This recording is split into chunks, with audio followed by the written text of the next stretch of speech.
Hello, welcome to One Moment Wiser.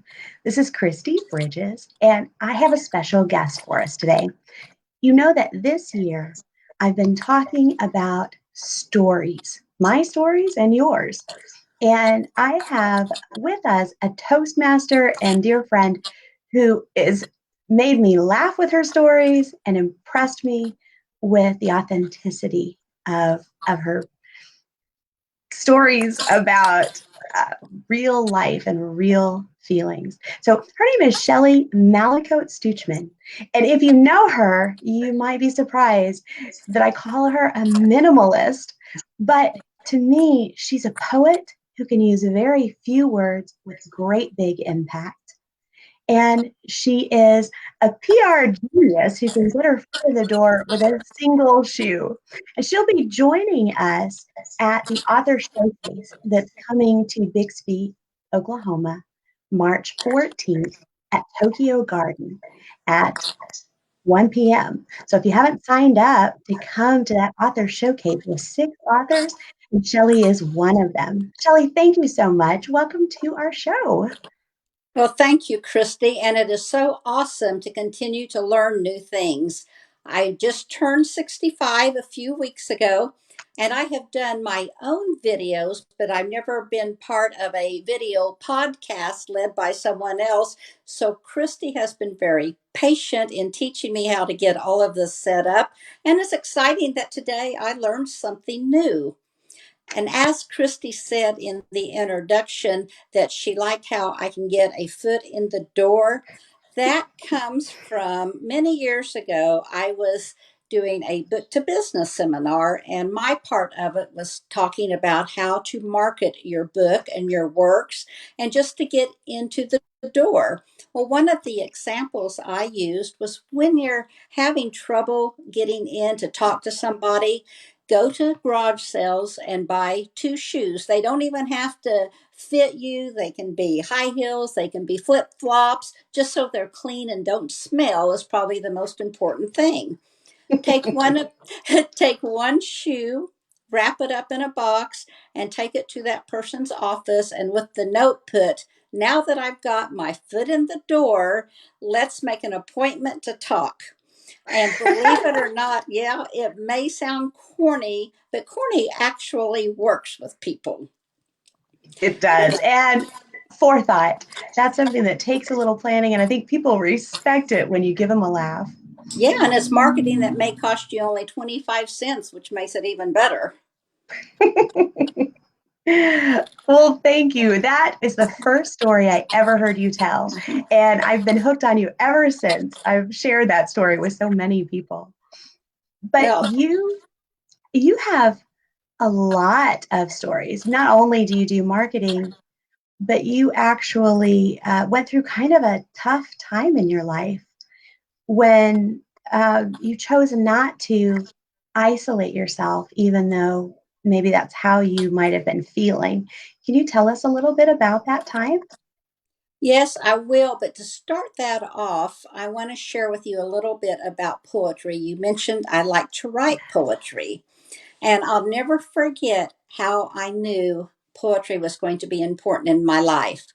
I was 14 years old, and as all 14-year-old girls are, I had fears and I had questions about life, and I just really didn't know my direction. And I was at the lake, and it was a stormy night, and I had my transistor radio setting beside me, and I was sitting on a little dock, my feet dangling in the water, watching the storm and listening to the song Sitting on the Dock of the Bay, which is my favorite song, by the way. I always had my little notebook with me because I always knew I wanted to be a writer. Except that night, I wrote a little poem that dealt with my fears of being 14 years old, and it probably dealt with some boy issues too, which was important at 14. I wish I still had that poem, but I don't. But I remember after I wrote it, I recited it out loud to the wind. And when I felt like I heard my voice in the wind, I knew at that moment that poetry and words had power, and poetry would lead me through my life and help me the rest of my life. So I dabbled in poetry on and off. Now, you talked about some tough times. When I was 59 years old, I made a poor decision. I had a pretty happy life till then, but sometimes we all just make a poor decision. Well, that poor decision led to some severe depression. And I had had the little moments of depression on and off before in my life, but you eat some ice cream or you watch a movie and it's over. And I was always the type that thought, well, just get over it. It's crap happened, you go on. But then with this severe depression that's came on me, I suddenly understood sometimes you can't just go on. Sometimes it needs some time. Sometimes you need professional help. So, what that taught me during that time was a new compassion for understanding people with depression and understanding the disease, and that it is a disease that actually physically, besides mentally, hurts. Yeah. From that, I decided, and you were talking about doing things, I decided to start Lemonade Ladies, which was taking something sour and trying to make it sweet. The reason I started Lemonade Ladies was at that point for my depression, I was in therapy and I asked my therapy, well, are there any groups just for women 40 and over to together and talk that don't cost anything and maybe have some people that are guiding the conversation? And she said, not that I know of. So I started thinking about it and invited a few people over to my house one night and we just visited. And in those people, I had Linda Pope, who was a Methodist minister, because I wanted her there in case somebody needed some help beyond which I was able to give. And I had Dina Kemp, who was a psychologist that could help people, had, very, very good training. And that way, if somebody needed a lot that night, somebody broke down, I wouldn't just be at loss. Well, we continue to have these meetings, and we actually decided to have these on the deck of Mona Woodruff. We were all sitting at her house talking about it. So we were basically the core group. Some others started coming. Once a week, we were meeting at my house till finally it kept growing. One night, 50 people showed up. Oh Well, my goodness. yes, I no longer had room at my house because women over 40, all of them were saying the same thing. People think we should have it together, but no, we don't. Our grown children are causing us problems that we don't know how to handle. Retirement is causing us problems. Our finances aren't where we want them to be. Menopause, the list went on and on and on. I looked for a place and I was going to spend just a tiny bit if I could find a place to rent one night a week. So I went to talk to a doctor and I didn't ask him his permission. So I'm not going to say his name before we were going to do this podcast because I knew he rented a building. And I asked him, could you rent me for $25 so I could use this room of yours one night a week until you rent this building out and then we'll go somewhere else? And he asked me what it was for. And I said, well, it's just going to be a free support group for women over 40. And I told him about how we had a minister and how we had a trained psychologist in it. And he said, well, here's what I want to do. Open your hand. So I opened my hand and he put a set of keys in it. And he said, no charge. This building will be yours as long as you want it. I will provide the janitorial services. I will make sure all the light bulbs are changed. Just go out and do good. Well, that Oh, was I a just love people blessing. like that. Yes. So Lemonade Ladies continued to grow and more professionals came to talk to us. Well, we ended up writing the book called Peeling Back the Layers. One night, another minister who had many, many hours of education and counseling named Dan Frisbee came and talked to us how you could write out your depression and your feelings in poetry. So that Yes. night, several of us, well, the whole group, wrote some poems, and funny, putting it on paper made them feel better. And we continued to write poetry until we had a book's worth. And I asked everybody who wanted to have their stories and their poetry in a book, would you like to do this? And we'll call it Peeling Back the Layers. So we have lots of poems that are heartfelt in there. We have lots of stories in there about the people. That was a place of depression that I was in when I was writing the poems in that book. Many, many of them are dark. I am no longer in that dark spot, thank goodness, due to things like getting to talk to other women, having, proper counseling. One of the things that you have to do is learning to forgive yourself when you make a mistake. And that sounds pretty easy, Christy, but sometimes that's not an easy thing to do when you know your actions caused pain to other people. Yeah. So that's how Lemonade Ladies started, and it went on for several years until that was happening in Enid, Oklahoma, and then I moved for job opportunities and moved to another city, so I was unable to continue that in Enid. But while we were there, we also opened called a business called Blooming Rose, and that was a counseling business in which Dina was the counselor, Mhm. and we worked very hard at keeping prices very low. We did have to charge a little bit so we could, um, pay for some of the expenses, some of the supplies we were using. And a very wonderful gentleman was getting some huge oil checks right then, and he came to one of our free meetings, which was using music for therapy. And we Mhm. would have free meetings, and then we would have individual counseling sessions that cost. Well, he provided scholarships for many years for a lot of people that had no money to get counseling from Dina, and she did lots and lots of good. So writing led to opening a business, which none of the business exist any longer, but I don't know. They may open up again somewhere down the line. Who knows what's going to happen?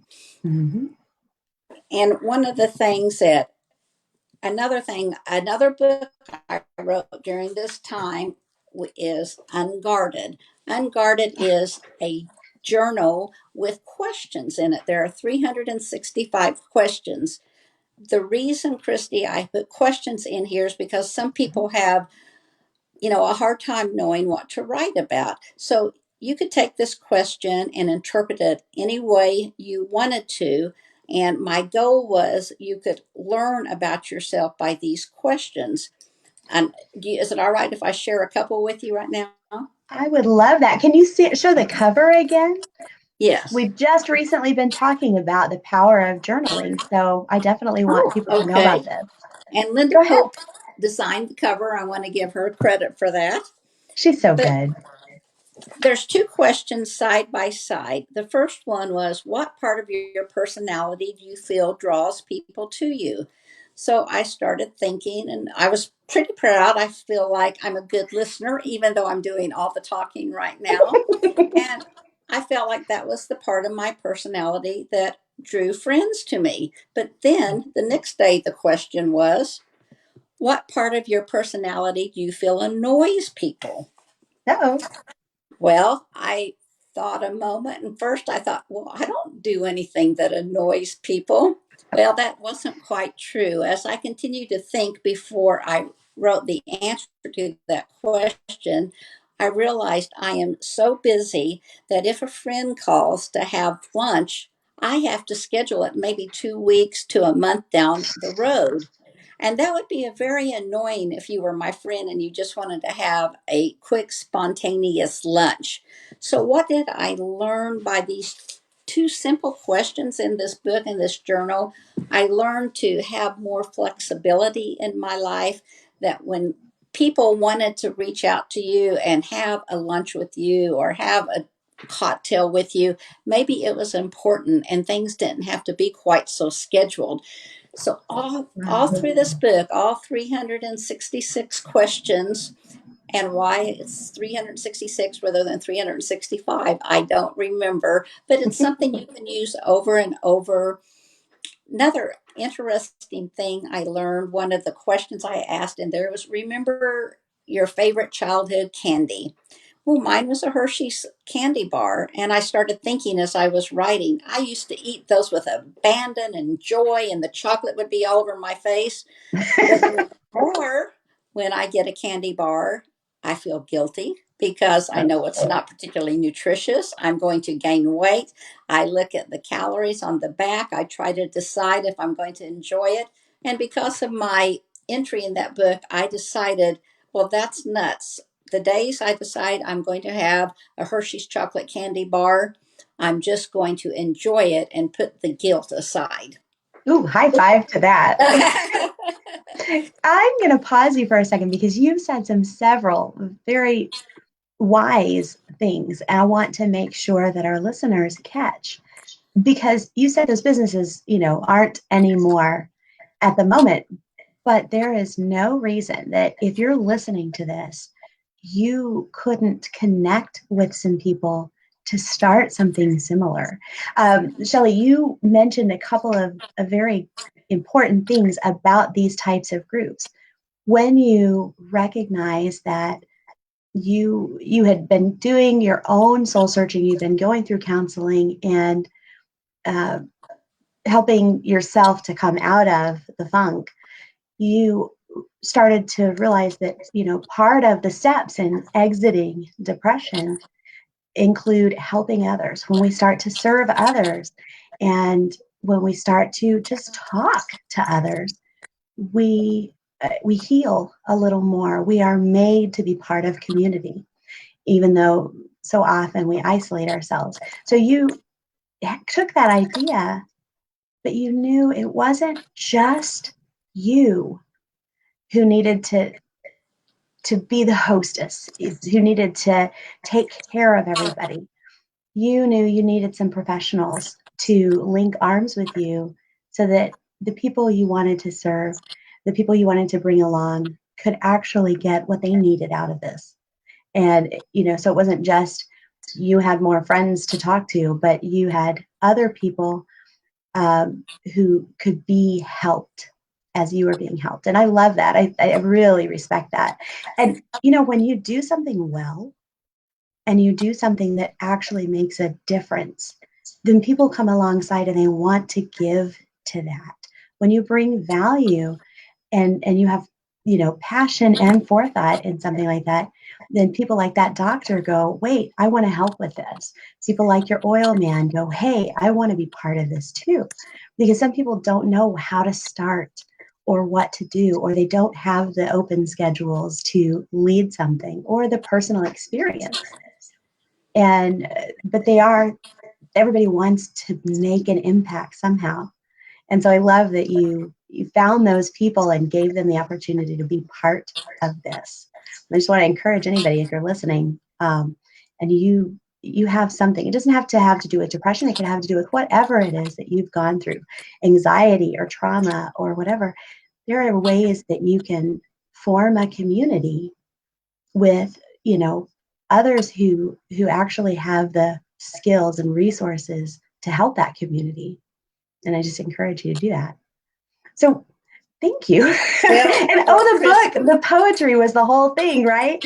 But you, in this book, and I love the journal idea too, you guys really went through some serious poems. You between the various writers that were part of your group who wrote in this book, you discussed rape and divorce and heartache, but also, recovery and self-sufficiency and actually regaining joy.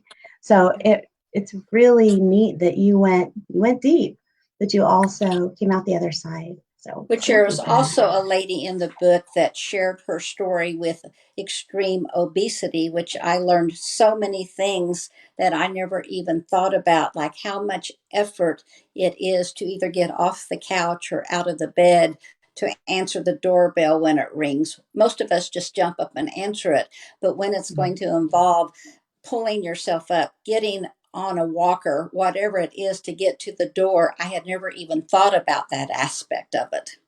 Hmm. And you were talking about doing these things. Well, I'm actually doing something what I'm calling just for fun right now, and Good. it's Medicare Jet Setters, which we have a Facebook page called Medicare Jet Setters. Would love for your audience to visit it.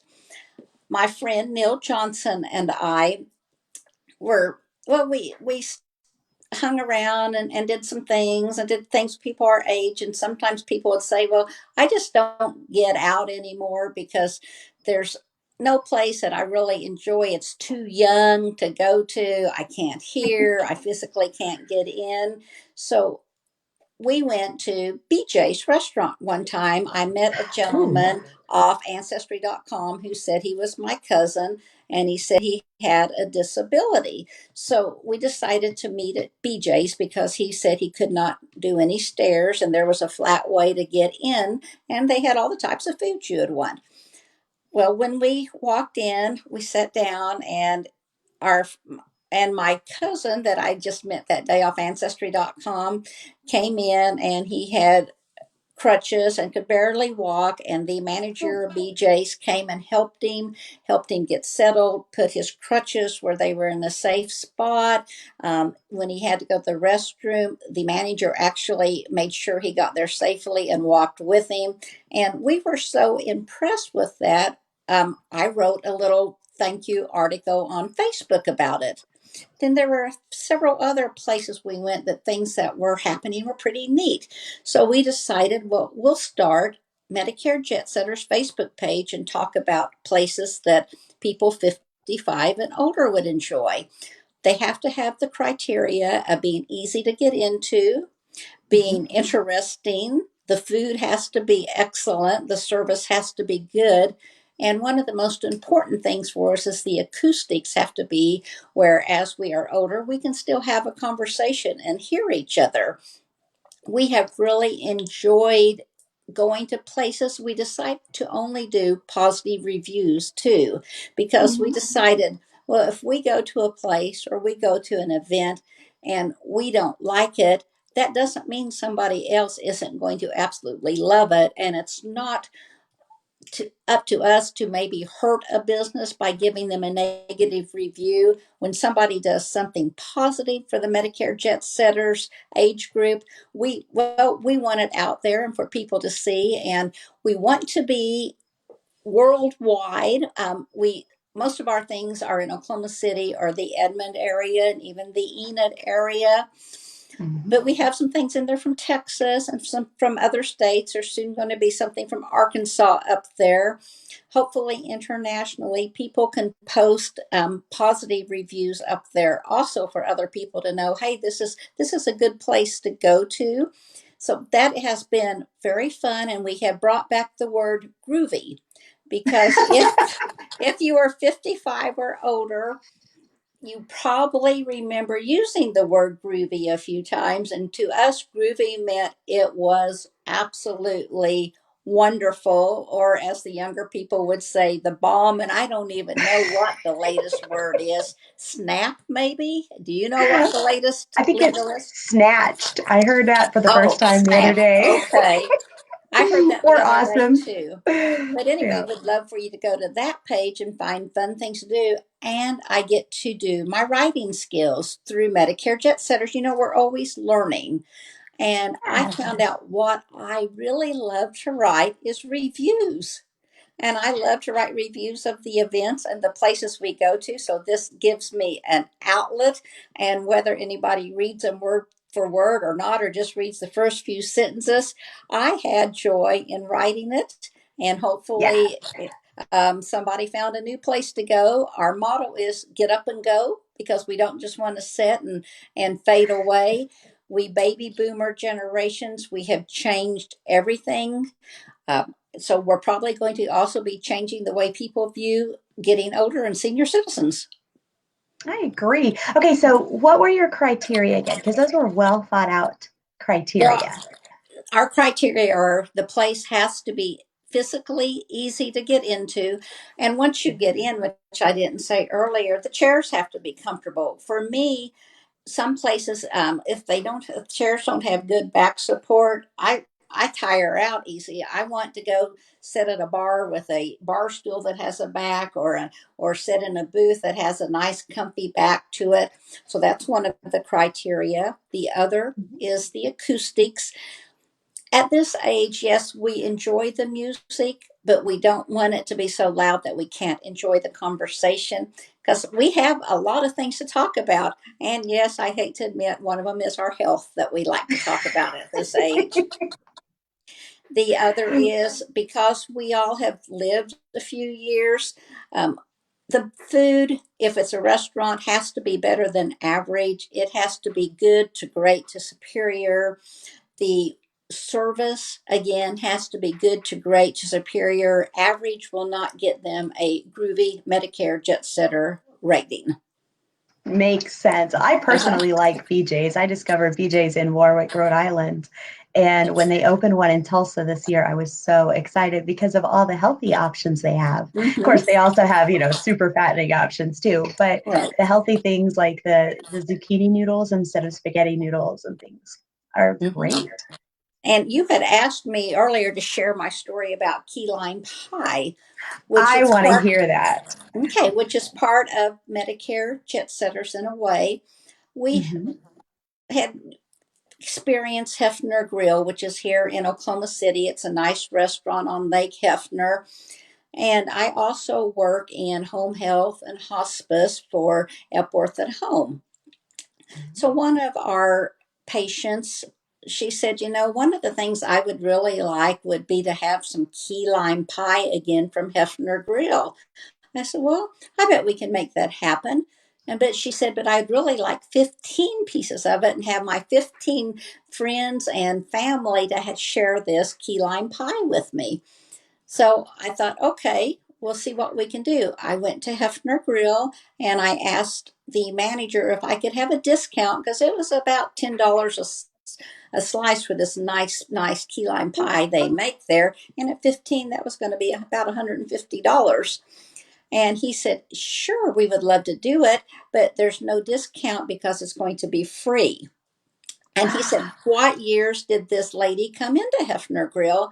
So I found out, and it was the old key lime pie recipe they used. So they dug that out and they made the old recipe that she remembered, 15 of them totally free for us to share for her for one of her hospice wishes. And I was just, floored at the how wonderful people really are, how wonderful restaurants really are. All you have to do sometimes is ask people, and you might be surprised at what they want to do to make this world a better place. Oh, that is beautiful. And Mm-hmm. in the process, you had to share a little bit about her situation. You had to share a little bit about what you were trying to accomplish. People are touched by stories because Mm-hmm. we go, what if that was me? What if that was someone I cared about? And that helps people. And I love when we have a chance to be in the middle of a story like that and then be the hero, be the person who comes through with the free old recipe, pie Mm-hmm. slices. That's fantastic. Thank you. Yes. And Payway also was part of this too. She loved their food. And so they, for a very, very minimal cost, just enough to cover the price of a few of the cooks coming in early to prepare this huge dinner. I mean, it was very minimal. They provided this for this hospice patient too. So she not only had her key lime pie, she said had some of her favorite food from Payway there. I mean, it was just pennies on the dollar. That sounds Yeah. fantastic. Boy, if I ever catch a cold, I'm calling you. And who knows, maybe eventually learning through Medicare jet setters and these places we visit and the stories, maybe there will be a book on, restaurants make the world a better place in more than one way. I would love to see Mhm. that. And It's beautiful that I tease about if I catch a cold, but you're helping someone who's in a really tough situation and can't just go gallivanting around. So I really think that's beautiful. Well, So thank you you. have uh, an upcoming review in Arkansas, and you're Hmm. looking for people who find new places to actually share the places that they love. So that's Right. pretty cool. Yes, and one of the things I'm going to review is Miss Laura's Bordello in Fort Smith, Arkansas. So you'll just Sounds have to go interesting. to our page to find out why that gets a groovy Medicare Jet Setter review. I am dying of curiosity. So that is on Facebook, and it's Hmm. facebook.com/Medicare Just type Jet in, Setters. yep, just type in Medicare, then Jet Setters is spelled JET with a dash Setters, Setters. Fantastic. I'll post that link here as Okay, well. thank you. Shelley, it has been such a pleasure to get to know you, and I'm so glad that you were here to share with our listeners just some of the really fun and impactful things that you've done. You are coming to Tulsa, and I can't wait to hug your I neck. am. And I am So, looking Shelley, forward to it too. yeah, so you're going to read a little bit of your poetry in Yes. Tulsa at our author showcase on March 14th. I'm going to push this image up here. There we go. Author showcase March 14th, and it's 1 to 3 p.m. at the Tokyo Garden that just opened in Bixby, Oklahoma. It's on Memorial and 108th Street. So if you want to come and you want to meet Shelley in person, then make sure that you sign up on the Facebook event page because there are not a lot of seats and we want to make sure that you get yours. Feel free to bring a guest, but make sure you sign up first. All right, we will see you later. Thank you so much, Shelley, and thank you all for listening to One Moment Wiser. And God thank bless you. you.